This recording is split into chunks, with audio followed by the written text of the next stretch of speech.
My best friend slept with my fiancé. I found out the night before my wedding, and the worst part, they weren't even going to tell me. So tomorrow was supposed to be the happiest day of my life. 2 years of planning, countless arguments with caterers, my dress fittings, my maid of honor. My best friend Emily was there for all of it. I thought I had everything. The perfect fiancé, the perfect best friend, the perfect wedding. That night we had our rehearsal dinner. Everyone laughing, toasting, talking about how perfect we were together. Emily kept giving these weird smiles though, like she was holding back something. I thought maybe it was just stress. I brushed it off. After dinner, I went up to my hotel suite to get ready for bed. That's when I realized I left my phone in Emily's purse. We'd switched seats earlier. So I head to her room to grab it. The door's cracked open. I knock. No answer. And that's when I hear it. Emily's voice and my fiancé's, whispering, laughing. Then I hear him say, "She'll never know." I froze. Every muscle in my body wanted to scream, but I just stood there listening. They talked about how it just happened a few months ago, how they were trying to stop but couldn't, and how they'd just keep it quiet until after the wedding. My heart felt like it was about to explode.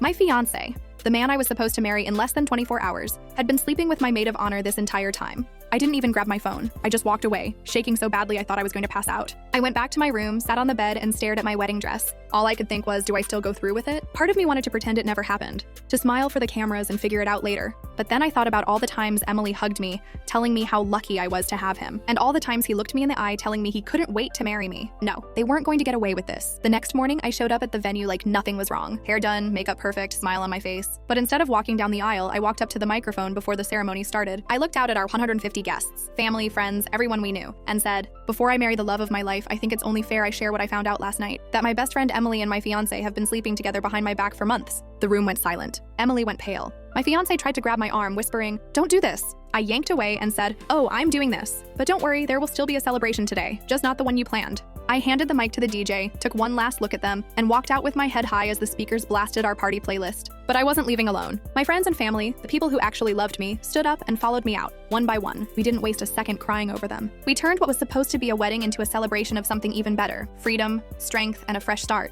Laughing, dancing, and raising glasses, not to a marriage, but to the fact I dodged a lifetime of lies. And as I watched everyone cheering for me, not us, I realized losing a cheater and a fake friend isn't heartbreak. It's the best gift life could have handed me, because I didn't just walk away from them that day. I walked towards a life where I'm finally myself.